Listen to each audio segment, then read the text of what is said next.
I almost didn't go. That thought returned to me many times later, like a quiet whisper that refused to fade. If I had listened to it, if I had stayed home that evening, perhaps everything would have been different. Or perhaps betrayal always finds its way, no matter how tightly you lock the doors. My son-in-law's house stood glowing in the early evening light, warm and inviting, as if it had something to prove. The windows shone like polished mirrors, laughter drifting out through the open balcony doors. From the outside, it looked like the perfect home. From the outside, so did we. He opened the door before I could knock. "Mom, you're early," he said, smiling wide, the kind of smile that showed teeth but never quite reached the eyes. "I didn't want to be late," I replied, forcing a small laugh. Traffic was kinder than usual. He stepped aside, ushering me in with exaggerated politeness. The scent of spices and roasted meat wrapped around me instantly. The dining table was already set, too carefully, I noticed. Perfectly aligned cutlery, candles placed with intention. It felt less like a family dinner and more like a performance. My daughter emerged from the kitchen, wiping her hands on a towel. "Mama," she said softly, kissing my cheek. Her embrace lingered half a second too short. "You didn't have to go through all this trouble," I said, scanning the table. "Oh, it's nothing," she replied quickly. "You deserve it, deserve it." The words sat strangely in my chest. We sat, plates were filled, glasses clinked on the surface. Everything was fine, more than fine. My son-in-law kept refilling my glass, asking about my health, my garden, my plans for the house I'd lived in for nearly 3 decades. "Too many questions, too much interest. How's the old place holding up?" he asked casually, slicing into his food. "Must be lonely there, all by yourself." "I like the quiet," I answered. "It keeps me thinking." He nodded slowly, exchanging a glance with my daughter. She focused very hard on her plate. I told myself I was imagining things. After all, hadn't I raised her to be honest? Hadn't I welcomed him into my family, helped them when money was tight, defended him when others doubted his intentions? The dinner continued with laughter that felt rehearsed, stories retold, compliments layered thick like sugar icing. Yet beneath it all, an unease grew inside me, subtle but persistent like a crack forming in glass. Then my phone vibrated. Once, twice, I glanced at the screen. *** gardener. *** apologizing. I excused myself slightly from the table and answered. "Hello," his voice was low, tense. "Madame, are you home?" I frowned. "No, I'm at my daughter's place." Why, there was a pause. "Too long. Someone is walking around your house." My heart stopped. "What do you mean, walking around?" I whispered. I saw lights turning on, curtains moving. I thought maybe you came back early, but the gate was locked the same way. The room felt suddenly smaller. Hotter, the laughter at the table continued, unaware, while something cold slid down my spine. "I'll be there right away," I said, already standing. I ended the call and grabbed my bag. "I'm sorry," I said sharply. "Something's wrong at my house. I need to leave." That's when it happened. My son-in-law stood up so fast his chair scraped loudly against the floor. He reached out and *** grabbed my arm ***, his grip tight, almost painful. "Stop!" he shouted. The room went silent. I stared at him, stunned. "What are you doing?" I asked, my voice shaking. For a split second his mask slipped. Panic flashed across his face before the smile returned. Thin, desperate. "You're overreacting," he said. "Sit down, it's probably nothing." My daughter didn't move, she didn't speak. She wouldn't meet my eyes. My heart pounded as a terrible thought crept in, slow, poisonous, undeniable. Why didn't he want me to go home? I pulled my arm free, but the damage was already done. Whatever was happening at my house, whatever truth was waiting for me, I knew in that moment that this dinner was never about love. And somewhere, far away in the home I trusted most, ***, something was already being taken from me. ***, for a few seconds, none of us moved. The candles flickered between us, their soft light now cruel. exposing every tremor in my hands, every breath caught in my throat. My son-in-law's fingers were still wrapped around my arm, his grip firm enough to bruise, as if fear itself had given him strength. "Let go," I said quietly. "He didn't. You're misunderstanding," he replied, forcing a laugh that sounded hollow even to his own ears. "The gardener probably saw a shadow. Old houses make noises. You're worrying for nothing." I looked at my daughter. She was staring at the tablecloth, tracing invisible patterns with her fingernail. Not once did she defend me. Not once did she ask if I was all right. "Look at me," I said to her. Slowly, painfully, she raised her eyes. They were wet, not with confusion, but with guilt. That was when my chest truly began to ache. "I need to go home," I repeated, louder now. "Move," his jaw tightened. "Just sit down. 5 minutes. That's all I'm asking. 5 minutes. Why 5? My phone buzzed again in my bag, as if answering my question. I reached for it instinctively, but his hand shot out faster than mine. "No," he snapped. "Don't." I froze. The word echoed in my head, sharp and commanding. Since when did he think he had the right to tell me what to do?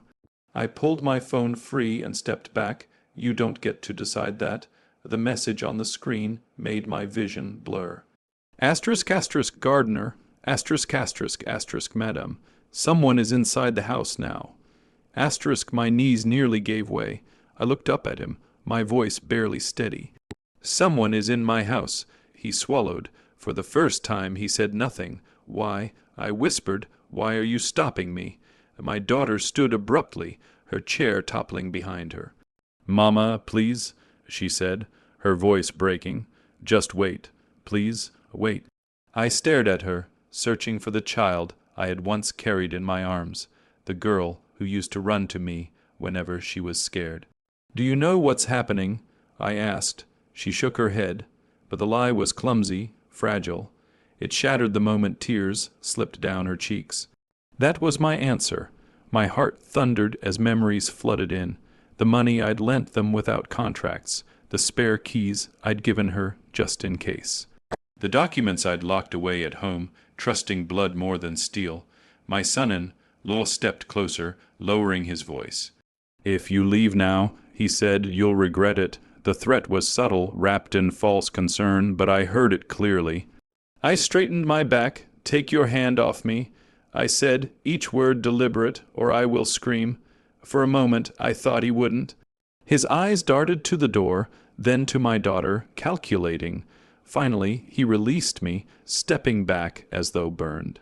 I rushed toward the door, but my phone rang again. This time it was a call. Hands shaking, I answered. "Yes," the gardener's voice was barely above a whisper. "Madame, they are opening the safe." The world tilted. The safe, the one that held my husband's last letters, the deeds, the jewelry passed down through generations. The life I had built piece by piece after burying the man I loved. I slid down into the nearest chair, my breath coming in short, broken gasps. Behind me I heard my son-in-law exhale. Slow, relieved. 5 minutes. That's all he needed. I looked up at him then, really looked. At the man I had welcomed into my family, at the man who had just chosen to destroy me. "You think this ends tonight?" I said softly. He frowned. "What?" I wiped the tears from my face and met his gaze, my voice suddenly calm. "No," I continued. "Tonight is only the beginning."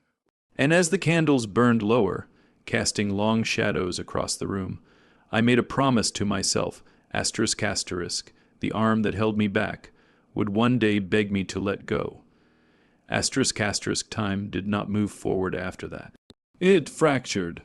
Each second stretched thin, sharp as glass, cutting into me as I sat there, trapped in a chair at my own daughter's dining table, while strangers touched the life I had protected for decades. The gardener sent another message, asterisk asterisk video. Asterisk asterisk, my hands refused to cooperate. My fingers hovered over the screen, trembling, as though opening it would make everything real. Somewhere behind me, I heard the soft clink of cutlery being gathered, the quiet murmur of my son-in-law's law telling my daughter to breathe, as if I were the one causing chaos. I pressed play. The video shook as the gardener filmed from behind the old mango tree in my yard. My porch light was on.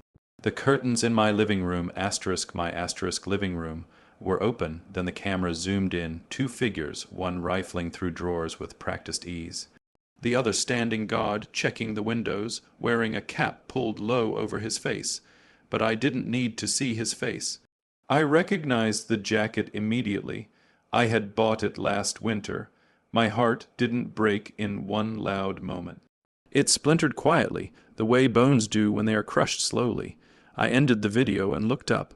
My son-in-law was pale now. Gone was the confidence, the smug calm. His leg bounced uncontrollably beneath the table. "Who is that?" I asked, my voice eerily steady. He opened his mouth, closed it. My daughter let out a sound, half sob, half apology, and sank into the chair beside me. "I didn't know they would go that far," she whispered. They. The word echoed louder than any scream. "So you did know," I said. She nodded, tears spilling freely now. "He said it was just papers, that you had too much, that it wasn't fair. He said you'd never notice." I laughed. The sound startled all three of us. "Never notice," I repeated.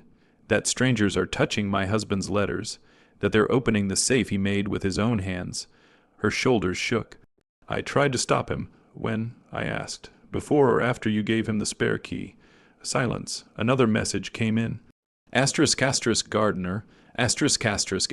They took the red folder and the jewelry box. My chest burned. The red folder held my will, my property records, the proof of everything I owned. 5 minutes, that was all it took to erase years of trust. I stood up slowly, my legs unsteady, but my resolve hardening with every breath. "You planned this," I said to my son-in-law. "You invited me here so I wouldn't be home. It was supposed to be simple." He snapped, the desperation finally cracking his voice. "You're old, alone. What did you need all of it for?" I stepped closer until we were face to face. "I needed it because I earned it." He scoffed. "Family shares, no," I replied. "Family protects." My daughter looked up at me then, her face twisted with regret. "Mama, I was scared. He said if I didn't help, he'd leave me." I studied her for a long moment. I saw the child she had been. I saw the woman she had become, and I understood something that hurt almost as much as the betrayal itself. Love had made her weak, and weakness had made her dangerous. The gardener called again. "They're leaving," he said, "in a black car."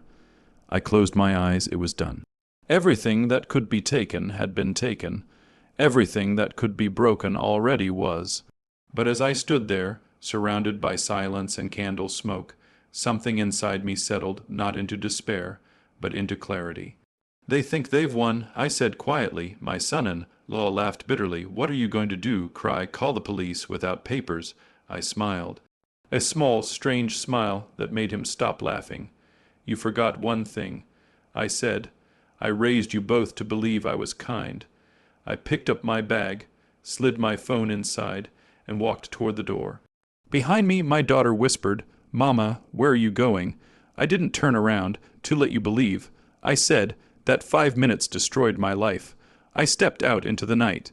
But deep in my chest, beneath the grief and the loss, something else was growing, the patience of a woman who has nothing left to lose and everything left to take back. I cried that night. Not loudly, not the way people expect grief to sound. My tears came silently, soaking into the pillow of the guest room I slept in, far from my empty house. I cried for my husband, for the life we had built together, for the daughter I thought I knew. And then, just before dawn, I stopped. Because sorrow is heavy, but clarity is heavier, and clarity had finally settled inside me. By morning, my smile had returned. It surprised even me how easily it slipped back onto my face when I visited my daughter a few days later. I hugged her. I asked if she was eating well. I spoke of the weather and my aching knees. I said nothing about the stolen folder, nothing about the jewelry, nothing about the safe. They believed me. People always do when they mistake kindness for weakness. What they never noticed was that I was listening, watching, remembering. The gardener hadn't stopped talking to me. Neither had the neighbors. The house across the street had cameras. The jeweler down the road remembered a man trying to sell heirloom pieces far too quickly. The bank clerk, who had known me for years, noticed something strange about the signatures submitted with the copied documents. I let time do what time does best. I revised my will quietly. I froze accounts silently. I transferred property legally. I made sure everything left behind was an illusion. 3 months later, my son-in-law walked into my house like a conqueror. He leaned back in my chair, drank my tea, and spoke of family unity. "You should move in with us," he said smoothly. "This place is too much for you." I smiled, a gentle, harmless smile. "You're right," I replied. "I've been meaning to simplify my life." The papers arrived a week later. Court orders, fraud investigations, asset freezes. His accounts were locked first. Then the business he'd built on borrowed money collapsed overnight. The red folder he stole, useless. Every document inside it had already been replaced, invalidated, or legally superseded. He came to me furious, shaking. "You ruined me," he shouted. I poured him tea. "No," I said softly. "You ruined yourself. I only stopped protecting you. My daughter came last. She didn't shout. She just cried, the way children do when they realize consequences do not disappear with apologies." "I lost him," she whispered, "and now I'm losing you too." I held her face in my hands, just as I had when she was small. "You lost me," I said gently, "the moment you watched someone hurt me and stayed silent." I did not disown her. I did not curse her. I did something far worse. I let her live with the truth. Today, I sit in my garden again.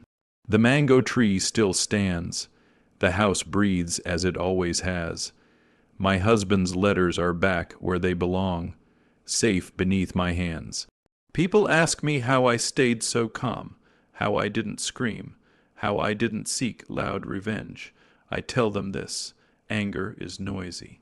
Hatred is messy, but revenge is sweetest when it wears a gentle smile and waits for the right moment to close the door forever.